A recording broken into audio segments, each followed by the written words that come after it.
Kai Sotto bumida nga po sa isang shooting challenge sa half court kasama ang Gilas player sa kanilang practice. At kung makikita po ninyo sa mismong video ay talagang tumira ng 3 sa half court ang ating pambato na si Kai Sotto.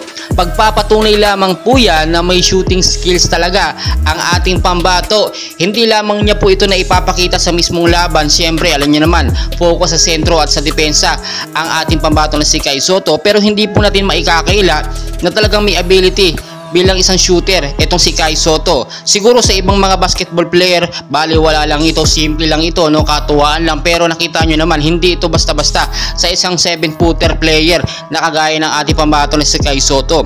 Kapag ka na-enhance pa po ito ni Kai, posible talaga magamit niya ito sa mismo mga laban. Alam niyo yung mga last 2 minutes, last 2 seconds, pwede po yan doon. Kasi half court talaga, nakikita nyo, tuwan-tuwa ang ating pambato na si Kai. And well guys, ilang araw na nga lang po, total of 12 days na nga lang po ay magsisimula na ang FIBA World Cup nga po. August 25 po yan.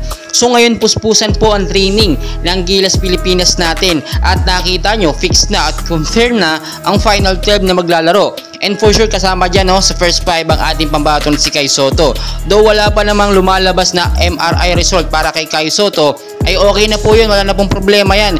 Hindi naman po kailangan nakita nyo naman kondisyon na ang katawan ng ating pambato na si Kai Sotto at handa na po siya na sumabak sa FIBA World Cup. Sa mga practice ka nakita nyo, wala naman siyang iniinde.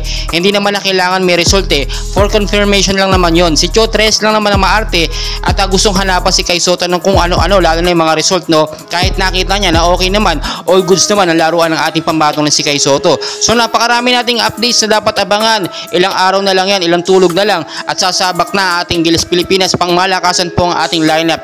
And please huwag niyo pong kalimutan mag-like, subscribe and pahit na rin po notification bell for more Gilas updates. Maraming salamat po.